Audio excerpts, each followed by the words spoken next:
কেন্দ্রীয় কর্মসূচির অংশ হিসেবে ছাত্র জনতার উপর গুলি চালিয়ে গণহত্যাকারী হাসিনা সহ তার দোসরদের বিচারের দাবিতে দ্বিতীয় দিনে অবস্থান কর্মসূচি পালন করেছে জয়পুরহাটের কালাই থানা ও পৌর বিএনপি সহ অঙ্গ সংগঠন।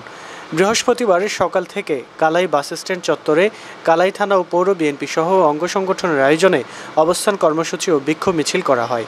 এই সময় কালাই বাসস্ট্যান্ড চত্বরে খণ্ড খণ্ড মিছিল নিয়ে অবস্থান নিতে থাকেন উপজেলার নেতাকর্মীরা। বিকেল পর্যন্ত কর্মসূচিতে অংশ নেন প্রায় ৫,০০০ নেতাকর্মী।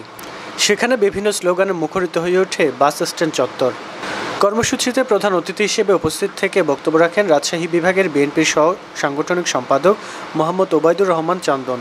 কর্মসূচিতে কালাই পৌর বিএনপির যুগ্ম আহ্বায়ক আব্দুল আলীমের সঞ্চালনায় কালাই থানার বিএনপির আহ্বায়ক ইব্রাহিম হোসেনের সভাপতিত্বে বক্তব্য রাখেন কালাই থানার বিএনপির সিনিয়র যুগ্ম আহ্বায়ক মোহাম্মদ মওদুদ আলম, কালাই পৌর বিএনপির আহ্বায়ক সাজ্জাতুর রহমান তালুকদার, সোহেল, আহমেদাবাদ ইউনিয়ন বিএনপির আহ্বায়ক ও কালাই থানা যুবদলের সাবেক সভাপতি তাজউদ্দিন আহমেদ তাজ, জেলা যুবদলের সদস্য তারিকুল ইসলাম তালুকদার রাসেল, কালাই থানা স্বেচ্ছাসেবক দলের আহ্বায়ক মোহাম্মদ তোতা, যুগ্ম আহ্বায়ক মোহাম্মদ শাহীন, কালাই পৌর আহ্বায়ক হেলাল উদ্দিন মণ্ডল ও সদস্য সচিব আইনাল হক, কালাই থানা ছাত্রদলের আহ্বায়ক আব্দুল কাফি, সিনিয়র যুগ্ম আহ্বায়ক রনি প্রমুখ।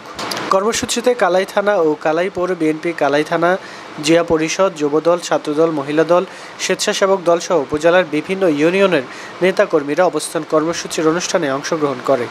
এই সময় বক্তারা বলেন, স্বৈরাচার শেখ হাসিনার নির্দেশে যারা দেখামাত্র মানুষ হত্যা করেছে সেই সব পুলিশসহ আইনশৃঙ্খলা রক্ষাকারী বাহিনীর কর্মকর্তাদের বিচারের আওতায় আনতে হবে। সেই সঙ্গে খুব দ্রুত ছাত্র জনতার উপর গুলি চালিয়ে গণহত্যা এবং সাবেক প্রধানমন্ত্রী শেখ হাসিনা সহ তার দোসরদের বিচারের উপযুক্ত শাস্তির দাবি জানান।